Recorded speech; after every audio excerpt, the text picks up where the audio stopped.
நமச்சிவாய வாழ்க, நாதந்தாள் வாழ்க, வாழ்க வாழ்க வாழ்கவே, வாழ்க வாழ்க வாழ்கவே, நமச்சிவாய வாழ்கவே, நாதந்தாள் வாழ்கவே, வெல்க வெல்க வெல்கவே, சனாதனம் வெல்கவே, ஹிந்து தர்மம் வெல்கவே, வாழ்க வாழ்க வாழ்கவே, பாரத தாய் வாழ்கவே, வெல்க வெல்க வெல்கவே, சிவ செங்கோல் வெல்கவே, நந்தி தேவர் வெல்கவே, நாடாளுமன்றம் வெல்கவே, நரேந்திர மோடி வெல்கவே, ஜெயிக்கிறார் ஜெயிக்கிறார், அண்ணாமலை ஜெயிக்கிறார், நரேந்திர மோடி ஜெயிக்கிறார், தாமரை சின்னம் ஜெயிக்குது, ஜெய் ஜெய் விஸ்வகர்மா, ஜெய் ஜெய் விஸ்வகர்மா, ஜெய் ஜெய் காயத்ரி தேவி, ஜெய் ஜெய் காயத்ரி தேவி. அனைவருக்கும் என்னுடைய மனமார்ந்த வரவேற்பை, வாழ்த்துக்களை தெரிவித்துக் கொள்கிறேன். நம்முடைய பாரத நாட்டின் அடையாளம், சனாதன இந்து தர்மத்தினுடைய அடையாளம், குறியீடு, அது எதுன்னு கேட்டா நம்முடைய விஸ்வகர்மா சமுதாயம் தான். இந்த சமுதாயத்தை பெருமைப்படுத்துவதற்காக சொல்லல. இந்தியான்னா நீங்க என்னத்தை காட்டுவீங்க? நம்முடைய கடவுள் விக்கிரகங்களை காட்டுவீர்கள். இந்த கடவுள் விக்கிரகங்களை படைப்பவர்கள் யார்? படைப்பவன் பிரம்மா. ஆனால் அந்த பிரம்மாவினுடைய அந்த உருவத்தையே படைக்கக்கூடியவர்கள் யார் என்று சொன்னால் நம்முடைய விஸ்வகர்மா. அதுல ஐந்தொழில் இல்லைங்களா? பொற்கொல்லர்கள் இருக்காங்க, தச்சர்கள் இருக்காங்க, கருமான் கூடத்திலே வேலை செய்யக்கூடியவர்கள் இருக்காங்க. நம்ம நாட்டில் சிற்பிகள், இந்தியாவினுடைய அடையாளம்னா என்ன? அற்புதமான சிற்பங்கள். நடராஜர் தான் இந்திய அடையாளம். நம்முடைய பாரத பிரதமர் நரேந்திர மோடி புதுடெல்லியிலே பாரத மண்டபம் அப்படிங்கிற ஒரு மண்டபத்தை அமைச்சிருக்கார். அதுல G20 மாநாட்டை நடத்தினார். அங்க நம்முடைய நடராஜர் சிலைய அந்த பாரத மண்டபத்தினுடைய முகப்புல வச்சிருக்கார். பாரத மண்டபத்தினுடைய முகப்புல வச்சிருக்கார். நம்முடைய நாட்டினுடைய பாரம்பரியத்தோடு, வரலாற்றோடு, கலாச்சாரத்தோடு, பண்பாட்டோடு மிகவும் தொடர்புடையது எதுன்னு கேட்டா விஸ்வகர்மா சமூகம். அதுல மாற்றுக்கிறதே கிடையாது. தேசியத்தோடு தொடர்புடையது. நம்ம தமிழ்நாட்டு விஷயத்துக்கு வருவோம். தமிழ்நாட்டில் தேசியத்திலே மிகுந்த ஈடுபாடு கொண்டவர்கள் யார்? விஸ்வகர்மா சமுதாயத்தை சார்ந்தவர்கள். என்ன காரணம் தெரியுமா? சுதந்திர போராட்டத்திலே முன்னணி வகித்தவர்கள். பெருந்தலைவர் காமராஜருக்கே அவரை அடையாளம் காட்டியவர் KS முத்துசாமி ஆச்சாரி. மறைக்கப்பட்ட வரலாறு. விருதுநகர் இரட்டையர்கள் என்று சொல்லுவார்கள். என்ன சொல்லுவாங்க? விருதுநகர் இரட்டையர்கள் யாரு? காமராஜரும் KS முத்துசாமி ஆச்சாரியார். அந்த காலத்திலேயே ஜஸ்டிஸ் கட்சி எதிர்த்து. ஜஸ்டிஸ் கட்சினா என்ன தெரியுமா? இந்த திராவிட கட்சியோட அப்பா. ஜஸ்டிஸ் கட்சினா நீதி கட்சி. பிரிட்டிஷ்காரனே ஆளணும். இந்தியா முழுக்க விடுதலை கொடுத்துருங்க, ஆனா தமிழ்நாட்டுக்கு மட்டும் விடுதலை கொடுத்தாருங்க. நாங்க உங்களுக்கு அடிமையாகவே இருக்க விரும்புறோம். இந்த ஜஸ்டிஸ் கட்சியினுடைய ஆட்சி, ஆங்கிலேய ஆட்சி நீடிக்க வேண்டும் என்பதற்காக அவர்கள் செயல்பட்டுக் கொண்டிருந்தார்கள். இந்த ஜஸ்டிஸ் கட்சியினுடைய ஆட்சி நீடிக்க கூடாது, சுயராஜ்யம் வர வேண்டும், இந்த நாட்டுக்கு சுதந்திரம் கிடைக்க வேண்டும் என்று சொல்லி பெருந்தலைவர் காமராஜரோடு கைகோர்த்து நம்முடைய KS முத்துசாமி ஆச்சாரியார் அன்னைக்கு ஜஸ்டிஸ் கட்சிக்கு சிம்ம சொப்பனம். இன்னைக்கு அண்ணாமலை எப்படி திமுகவுக்கும் அதிமுகவுக்கும் சிம்ம சொப்பனமா இருக்காரோ, அது மாதிரி அன்னைக்கு ஜஸ்டிஸ் கட்சிக்கு சிம்ம சொப்பனமா இருந்தார். அப்பவும் நமக்குள்ள பல பிளவுகள் இருந்தது, பிரிவுகள் இருந்தது. அதனால எப்படியாவது ஜஸ்டிஸ் கட்சியை ஜெயிக்க வைத்து விட வேண்டும். காமராஜரையே வேட்பாளரா நிறுத்தலாமா வேண்டாமா, அது காங்கிரஸ் கட்சிக்குள்ளேயே பெரிய கோஷ்டி பூசல்லாம் இருந்தது. ஆனால் KS முத்துசாமி, காமராஜர் வந்துங்க நம்முடைய பாரத நாட்டில் 3 பிரதமர்களை தேர்ந்தெடுத்தவர் யாரு? பெருந்தலைவர் காமராஜர். ஆனா அந்த காமராஜரையே தேர்ந்தெடுத்தவர் யாருன்னா நம்முடைய KS முத்துசாமி ஆச்சாரி தான் தேர்ந்தெடுத்தார். அதே மாதிரி தேசிய எண்ணம் கொண்டவர், கடவுள் பக்தர், தமிழ் திரையுலகத்துடைய முதல் சூப்பர் ஸ்டார் நம்முடைய MK தியாகராஜ பாகவதர். MK தியாகராஜ பாகவதர் அவர் வந்து ஒரு முறை நேரு வருகிறார், பண்டிட் ஜவஹர்லால் நேரு. உங்களுக்கு தெரியும், நேரு வந்து ஒரு சரிஸ்மேட்டிக் லீடர். அந்த நேரு வருகிற பொழுது அந்த வழியா நம்முடைய MKT அவர்களும் வருகிறார்கள். வருகிற போது கூட்டம் எல்லாம் நேரு பேச்சை கேட்டுட்டு இருந்தவங்க நேரா எங்க போயிட்டாங்க? MK தியாகராஜ பாகவதர் படம் போயிட்டாங்க. அப்ப நேரு சொன்னார், இவர் எப்படியாவது காங்கிரஸ் கட்சியில சேர்த்துங்க, இவர் எப்படியாவது நம்ம சோசியலிச ஜனநாயகம் வேணும், காங்கிரஸ் கட்சியில சேர்த்துடலாம், அவர் MP ஆக்கிடலாம் அப்படிங்கிற மாதிரி எல்லாம் நேரு ஒரு முயற்சி எடுத்தார். காங்கிரஸ்காரர்கள் அணுகினார்கள். காங்கிரஸ்காரர்கள் அணுகிய போது அவர் சொன்னார், நான் ஒரு ஆன்மீகவாதி, நான் ஒரு தேசியவாதி, நான் வந்து அரசியலுக்கு வரமாட்டேன்னு சொல்லி காங்கிரஸ் கட்சி அந்த நேரு கொடுத்த அழைப்பை கூட நிராகரித்து தன்னுடைய வாழ்நாள் முழுக்க தலைச்சிறந்த தேசியவாதியாக வாழ்ந்து காட்டியவர் நம்முடைய MK தியாகராஜ பாகவதர். MK தியாகராஜ பாகவதர் ஒரு முறை நம்முடைய பசும்பொன் முத்துராமலிங்க தேவரை சந்திக்க வேண்டும் என்று அவருக்கு ரொம்ப விருப்பம். இவர் பெரிய முருக பக்தர் MK தியாகராஜ பாகவதர். உங்களுக்கு தெரியும், வாழ்நாளில் மிகப்பெரிய ஏற்றம், மிகப்பெரிய இரக்கம், கொலைப்பணி எல்லாம் சுமந்தார். MK தியாகராஜ பாகவதர் கண்ணு தெரியாம போயிடுச்சு. சமயபுரம் மாரியம்மன் திருக்கோவிலிலே சென்று அம்மனை வேண்டி, நீங்க சமயபுரம் மாரியம்மனுடைய பேரருள் அவருக்கு மீண்டும் கண்ணு தெரிஞ்சது. சமயபுரம் மாரியம்மனுடைய பேரருள் அவருக்கு மீண்டும் கண்ணு தெரிஞ்சது. MK தியாகராஜ பாகவதர் அவர் ஒரு முறை ரயில் நிலையத்திலே நம்முடைய ஐயா முத்துராமலிங்க தேவரை சந்திக்கக்கூடிய வாய்ப்பு கிடைத்தது. அப்படியான அந்த வாய்ப்பு இருக்கிற பொழுது முத்துராமலிங்க தேவரை பார்க்கிறதுக்கு அன்னைக்கு எல்லா மக்களும் கூடுவாங்க. ஆனா தியாகராஜ பாகவதர் முத்துராமலிங்க தேவரை பார்க்க விரும்பினார். முத்துராமலிங்க தேவரை நின்னாரு. நின்ன உடனே அவருக்கு சரியா பார்வை தெரியாது. பார்வை தெரியாதனால தியாகராஜ பாகவதர் ஐயா முத்துராமலிங்க தேவருடைய முகத்தை தொட்டு தடவுகிறார். உங்க முன்னாடி நான் பாடணும், உங்க முன்னாடி நான் பாடணும். யார் முன்னாடி? தேசியம் எனது உடல், தெய்வீகம் எனது உயிர் என்று வாழ்ந்த நம்முடைய பசும்பொன் முத்துராமலிங்க தேவர், ரத்தம் தான் சுதந்திரம் தருகிறேன் என்று சொன்ன நேதாஜி, தென்னாட்டு நேதாஜி நம்முடைய முத்துராமலிங்க தேவர். அந்த முத்துராமலிங்க தேவரை தொட்டு தடவி பார்க்கின்றார். பார்த்துவிட்டு சொல்லுகிறார், சந்தேகமில்லை, சந்தேகமில்லை, அன்றாடம் நான் வணங்குகின்ற முருகப்பெருமான் தான் இங்கே முத்துராமலிங்க தேவர் வடிவத்திலே நிற்கின்றார் என்று சொன்னார். அப்படி பேசினா நிறைய விஷயங்களை சொல்லிக்கிட்டே இருக்கலாம். தேசியமும் தெய்வீகமும் உழைப்பும் கலைகளும் கைவினைஞர்களாகிய உங்கள் மத்தியிலே இருக்கின்றது. நாமெல்லாம் வந்து இவ்வளவு கூட செதறி கிடந்தோம். நம்மளை ஒண்ணு சேர்த்துறது ரொம்ப கஷ்டம். நம்மளை ஒண்ணு சேர்த்துறது ரொம்ப கஷ்டம். இந்த அசாத்தியதே சாத்தியதாங்கிற மாதிரி. ஏன்னா நாம அரசியல் ரீதியாக, அதே மாதிரி சமுதாய ரீதியாக கூட பல மொழி பேசக்கூடியவங்க இருப்பாங்க இல்லையா? தெலுங்கு விஸ்வகர்மா, கன்னட விஸ்வகர்மா, தமிழ் விஸ்வகர்மா, இதே 5 தொழில். அந்த 5 தொழிலுக்குள்ள பல உட்பிரிவுகள் வேற இருக்கு, பல தொழில்கள் இருக்கு. இப்ப தாலிக்கு தங்க செய்யறவங்க இல்ல, தங்கத்துல தாலி செய்யறவங்க அவங்க ஒரு வகையா இருப்பாங்க, தேர் செய்யறவங்க ஒரு வகையா இருப்பாங்க. இப்படி பல வகையில நாம நம்முடைய தொழில் அடிப்படையிலே பிரிந்திருந்தாலும், ஆனால் நாம் அனைவரையும் நம்மை இணைப்பது யார் என்று சொன்னால், நம்முடைய வழிபடு தெய்வமாகிய, நம்முடைய குல முதல்வராகிய நம்முடைய விஸ்வகர்மா. இவங்க தான் நம்மளை எல்லாத்தையும் ஒருங்கிணைக்கிறாங்க. மொழிக்கு அப்பாற்பட்டு, நம்முடைய தொழிலுக்கு அப்பாற்பட்டு எல்லோரையும் ஒருங்கிணைக்கிறாங்க. தொழில் அப்படின்னாலே கமிஷனர் வந்துருவான். எதிரா தொழிலாளர் தினம்னா எங்களுக்கே தெரியாது. தொழிலாளர் தினம்னா எதுன்னு தெரியாது. இப்ப நாங்க நம்ம சபரி எல்லாம் வந்து சின்ன வயசுல இருந்து நாங்கெல்லாம் RSS போனோம். எங்களுக்கெல்லாம் தொழிலாளர் தினம் அப்படின்னா கம்யூனிஸ்ட்காரன் கொண்டாடும் அதான் தெரியும். நாங்க ஆர்எஸ்எஸ்க்கு போனதுனால எங்களுக்கு அப்பதான் தெரிஞ்சது விஸ்வகர்மா ஜெயந்தி தான் இந்த நாட்டினுடைய தொழிலாளர் தினம் என்பது தெரிஞ்சது எங்களுக்கு. இல்லைன்னா எங்களுக்கு எப்படி தெரியும்? அதுக்கப்புறம் தான் இந்த விஸ்வகர்மா ஜெயந்தி இங்க இருக்கக்கூடிய எல்லா அமைப்புகளுமே ரொம்ப சிறப்பா செய்வாங்க.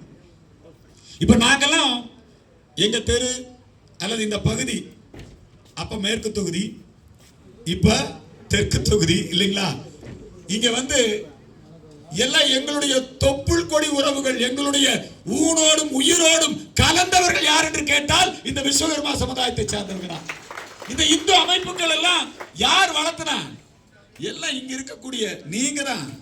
எல்லாம் வேணும், அரசியலுக்கு ஏதாவது சில கட்சியில் இருந்திருக்கலாம். ஆனால் அனைவருமே இந்து சமய உணர்வாளர்கள், அனைவருமே சனாதன இந்து தர்மத்தின் மீது பற்று கொண்டவர்கள். ஏன்னா பிறப்பிலே நீங்க அப்படி, பிறப்பிலே நீங்க அப்படி. இந்த தொழில பல பிரச்சனை இருக்கு, நான் பார்த்திருக்கேன், உங்களுடைய வாழ்ந்திருக்கேன். இந்த தொழில பல பிரச்சனை, போலீஸ் பிரச்சனை இருக்குது, புடிச்சிட்டு போயிருவான். நம்மளுக்கு அந்த காலத்துல இருந்தே திருட்டு பட்டம் கட்டுறது இருக்குது. ஐயா சொன்னாங்க இல்லையா, இங்க பின்னாடி ஐயா தான் சொல்லிட்டு இருந்தாரு, எங்க கூலியே இல்லாத ஒரு சமுதாயம், கூலியே இல்லாத ஒரு சமுதாயம் இப்படி சொல்லிட்டு இருக்காங்க. இவங்க எல்லாம் கூலிக்கு வேலை செய்யறவங்க அல்ல, இறைவனுக்கு செய்யக்கூடிய சேவையாக, கடமையாக.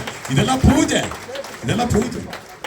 இப்ப செங்கோல் இருக்கு இல்லைங்களா, இதை கொண்டு போய் நாடாளுமன்றத்துல நம்முடைய தலைவர் நரேந்திர மோடி நாடாளுமன்றத்தில் உடைய வச்சார். அந்த செங்கோலை செஞ்சது யாரு? அந்த செங்கோலை செஞ்சது யாரு? பொற்கொள்ளர்கள் தான். அது மட்டுமல்ல, விஸ்வகர்மா தானே செஞ்சாங்க. பெரிய நம்முடைய தேசத்தினுடைய அடையாளம். நீங்க நம்ம சிவகங்கை சீமை மன்னர்கள் அவங்களுடைய ஆட்சியில எந்த அளவுக்கு அவங்க வந்து நம்முடைய நாட்டிற்கும் மன்னருக்கும் மக்களுக்கும் விசுவாசமா இருந்திருக்காங்கன்னா, குப்பமுத்து ஆசாரி, தேர் செய்யக்கூடிய ஆசாரி தேர் செய்கின்றார். அந்த தேரை செய்துவிட்டு நல்ல அற்புதமான தேர் செஞ்சிருக்க, நீ இந்த தேர்ல நீ ரொம்ப சிறப்பா செஞ்சிருக்க, தேரோட்டம் நடக்க போகுது. அதுக்கு முன்னாடி உனக்கு என்ன வரம் வேணும், உனக்கு என்ன நாங்க பரிசு கொடுக்கணும், நீ இதை ஒரு தொழிலா செய்யல, இருந்தாலும் நான் உனக்கு ஒரு மரியாதை பண்ணணும், என்ன வேணும்னு கேட்கிறாரு பெரிய மருது. பெரிய மருது கேட்கின்ற பொழுது இவர் சொல்றாரு, ஒரு நாள் மட்டும் நான் மன்னரா இருக்கணும், இந்த தேர்ல உட்காரணும். எல்லாரும் கோபம் வந்துருச்சு, கோபம் வந்துருச்சு, வாழை உருவிடுறாரு, வாழை உருவி வெட்ட போறாரு. அப்ப பெரிய மருது சொன்னார், இல்லை, அவர் கேட்பது நியாயம்தான், அவரை வந்து தேர்ல உட்கார வச்சிருவோம், தேர்ல உட்கார வச்சிருவோம் அப்படின்னு சொல்லி அவர் அந்த தேர்ல உட்கார வச்சு தேர் இழுக்கிற பொழுது அந்த தேர் சரிந்து விழுந்து அதிலே உயிர் தியாகம் செய்கின்றார் குப்பமுத்து ஆசாரி. அதுக்கப்புறம் தான் தெரிஞ்சது, ஏன்னா இது வந்து வெறும் தொழில் இல்லை, அதனாலதான் கர்மாங்க இல்லைங்களா? விஸ்வகர்மா, இந்த உலகை படைத்தவர்கள் விஸ்வகர்மா. அப்படிப்பட்ட இந்த சமூகம், அதனாலதான் நம்முடைய பாரத பிரதமர் நரேந்திர மோடி அவர்கள் ஆர்எஸ்எஸ் உடைய வளர்ப்பு, அடல் பிகாரி வாஜ்பாய் அவர்களுடைய சீடர், அன்பு தலைவர் அத்வானியினுடைய சீடர், அவர் தன்னுடைய பிரதமர் பொறுப்பிலே இருக்கிற பொழுது பிரதம மந்திரி விஸ்வகர்மா யோஜனா திட்டம், விஸ்வகர்மாங்கிற பேர்லயே ஒரு திட்டத்தை துவக்கினார். எல்லா கைவினைஞர்களையும் அதுல இணைத்து. தெரியும், எப்பவுமே தொழில் செய்யறவங்க ரொம்ப பாதிக்கப்படுவாங்க, வறுமையில் இருப்பாங்க. தொழில் செய்யறவங்க மட்டும் இல்ல, நீங்க தொழில் கருவிகளையே செய்யக்கூடியவங்க. நீங்க தொழில் செய்யறவங்க மட்டும் இல்ல, தொழில் கருவிகளையும் செய்யக்கூடியவர்கள். சிற்பிகள் இருக்காங்க, பொம்மை செய்யறவங்க இருக்காங்க, தங்க வேலை செய்யறவங்க இருக்காங்க, தச்சர்கள் இருக்காங்க, பல வகையான தொழில். இந்த தொழில் கடவுள் நம்முடைய விஸ்வகர்மா. இந்த தொழில் செய்பவர்களுக்கு, கைவினைஞர்களுக்கு ஒரு மரியாதையை கொடுக்க வேண்டும், அவர்கள் வறுமையை போக்க வேண்டும். அவங்க கிட்ட பிளட்ல இருக்கு, அவங்க கிட்ட எங்க இருக்கு? பிளட்ல பாரம்பரியமா இருக்கு, குரு சிஷ்ய பரம்பரை. அந்த விஸ்வகர்மானாலதான் அதை செய்ய முடியும். இந்த தாலி, இந்த சமூகத்துக்கு இந்த தாலி செய்யணும். கொங்கு நாட்டில் ஒரு தாலி கட்டுவாங்க இல்லைங்களா, இந்த தாலி இவங்க தான் செய்யணும். அது வந்து வெறும் தொழில் மட்டும் இல்லைங்க, அதுல கூட பக்தி இருக்கு, பண்பாடு இருக்கு, கலாச்சாரம் இருக்கு. அவங்க அதை செய்தால் தான் அது சரியாக இருக்கும். இந்த தொழில்நுட்பம் இருக்கு இல்லைங்களா, இந்த தொழில்நுட்பம் ஒரு டிப்ளமோ படிப்பு வச்சு ஒரு பயிற்சி கொடுத்து வர்றதை விட அந்த குரு சிஷ்ய பரம்பரையில வருது பாத்தீங்களா, அந்த தொழில்நுட்பம் எப்பவுமே மாறாது. அது தொடர்ந்து நம்முடைய கலைகள், காவியங்கள், நம்முடைய தொழில்நுட்பங்கள் அழிந்து விடாமல் பாதுகாத்து வரக்கூடிய ஒரு சமூகம் நம்முடைய விஸ்வகர்மா சமூகம். அதனால இந்த தொழில்நுட்ப கலைஞர்களுக்கு வாய்ப்பு கொடுக்க வேண்டும். அவங்களுக்கு வங்கி கடன் 3 லட்சம் ரூபாய் கொடுக்கணும், பதிவு பண்ணிக்கணும், அவங்க குடும்பம் பராமரிக்கப்படணும். அவங்களுக்கு இப்ப வேற நல்ல கோரிக்கை வச்சிருக்காங்க, அற்புதமான கோரிக்கை இல்லைங்களா. இதுக்கு ஒரு மந்திரி சபையே வேணும். நரேந்திர மோடியுடைய மனசுல ஏங்க, நரேந்திர மோடிய மனசுல நிச்சயமா இதுக்கு ஒரு மந்திரி சபை உருவாக்குவது மட்டுமல்ல, அவர் ஏற்கனவே சொல்லியிருக்காரு இதுக்கு பல்கலைக்கழகம் துவக்கணும் இருக்காரு. இதுக்கு பல்கலைக்கழகம் எல்லா, அதாவது அந்த தாய்மொழியில அந்தந்த பகுதியில இதுக்கு ஒரு பல்கலைக்கழகம் துவக்க வேண்டும் என்று சொல்லி இருக்கிறார். இப்ப நீங்க எல்லாரும் நரேந்திர மோடி இந்த 9 ஆண்டு காலத்துல நம்முடைய பாரத நாட்டில் அவர் செய்திருக்கின்ற அற்புதமான திட்டங்கள், ஜன்தன் திட்டம், நேரடியா வங்கி கணக்குல மக்களுக்கான பண பலன் எதுவாக இருந்தாலும் நேரடியா வங்கி கணக்குல வரவு வைக்கிறது. கொரோனா காலத்துல பெண்கள் அவர்களுடைய வங்கி கணக்குல நேரடியா 500 ரூபாய். இங்க அப்படி இல்லை, நேரடியா மக்களுக்கு வந்து சேராது, இடைத்தரகர் நடுவில் வந்துருவோம். இந்த நாட்டில், நம்முடைய நாட்டில் நரேந்திர மோடி அவர்கள் நல்ல பல திட்டங்களை செயல்படுத்தி இந்த 9 ஆண்டு காலத்தில் விஸ்வகுருவாக, இப்ப நமக்கெல்லாம் விஸ்வகுரு யாரு? விஸ்வகுரு நம்முடைய விஸ்வகர்மா. இந்த நாட்டினுடைய விஸ்வகுரு நிலைக்கு இன்னைக்கு நம்முடைய நரேந்திர மோடி அவர்கள் அதை உயர்த்தி கொண்டு இன்றைக்கு சென்றிருக்கின்றார்.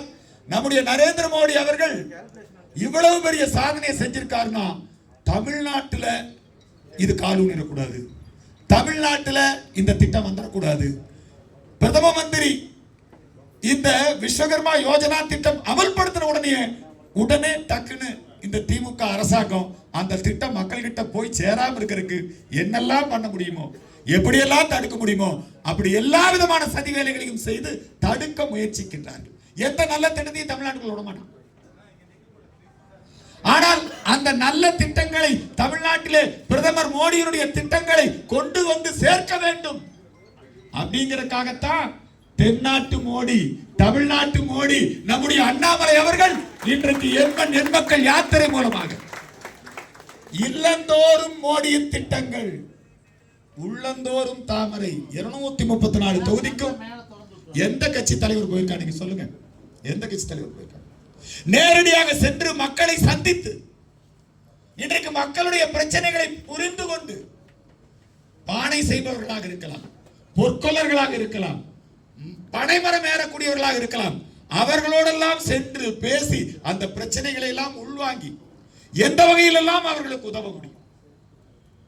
இப்படிப்பட்ட ஒரு தலைவர் கிடைப்பது அரிது. பெருந்தலைவர் காமராஜருக்கு பிறகு நான் சொல்லுகிற பொழுதே சொல்லுவேன், குஜராத் காமராஜர், டெல்லி எம்ஜிஆர், நம்முடைய நரேந்திர மோடி, அது மாதிரி தமிழ்நாட்டு காமராஜர் நம்முடைய அண்ணாமலை. முதல் முதலமைச்சர், நமக்கு முதல் பிரதமர் யாரு? உத்தமர் ஓமந்தூரார். முதல்ல யாரு? சுதந்திரம் வந்த உடனே தேசிய கொடி ஏத்தினவர் உத்தமர் ஓமந்தூர் ராமசாமி ரெட்டியார். அவங்கள பெரிய தேசியவாதி, சுதந்திர போராட்ட வீரர்கள். அவங்கெல்லாம் இந்த நாட்டுக்கு நல்லது பண்ணாங்க. உத்தமர் ஓமந்தூராருக்கு பிறகு மூதறிஞர் ராஜாஜி அவர் பொறுப்பெடுத்துக் கொண்டார். அவருக்கு பிறகு 9 ஆண்டு காலம் நம்முடைய பெருந்தலைவர் காமராஜர் ஒரு பொற்கால ஆட்சியை கொடுத்தார்.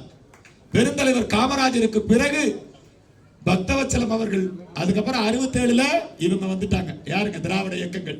வெட்டிய இடத்தில் வைரம் வரும், தட்டிய இடத்தில் தங்கம் வரும். புரியுதுங்களா? வடக்கு வாழுது, தெற்கு தேயுது, திண்ணையிலே படுத்தாவது திராவிட நாடு, ரூபாய்க்கு 3 கோடி அரிசி, இப்படி மக்களை ஏமாற்றிக் கொண்டிருந்தார்கள். 60 ஆண்டு காலம் இவர்களுடைய ஆட்சி நாம் கடுமையாக பாதித்து விட்டோம். அண்ணாதுரையால் துவங்கிய இந்த திராவிட இயக்கத்துக்கு எப்படி அன்னைக்கு ஜஸ்டிஸ் கட்சிக்கு நம்முடைய KS முத்துசாமி ஆச்சாரி முற்றுப்புள்ளி வைத்தாரோ, அதே போல நம்முடைய இந்த விஸ்வகர்மா சமூகம் இன்றைக்கு இந்த திராவிட இயக்கங்களுக்கு முற்றுப்புள்ளி வைத்து அண்ணாமலை அவர்கள், அண்ணாதுரை துவங்கினதை யார் முடிக்கிறார்? அண்ணாமலை முடிக்கிறார். புரியுதுங்களா? அதுக்கு உறுதுணையா இருக்கிறது யாரு? இந்த விஸ்வகர்மா சமூகம், இந்த கைவினைஞர்கள் சமூகம், இந்த சமூகத்தை சார்ந்த மக்கள் அத்தனை பேரும் ஒன்று கூடி இன்றைக்கு நம்முடைய தலைவரை ஆதரிப்பதற்காக இங்கே வருகை தந்திருக்கின்றீர்கள். நம்முடைய வெற்றி வேட்பாளர் பாரத் மாதா கி பாரத் மாதா கி.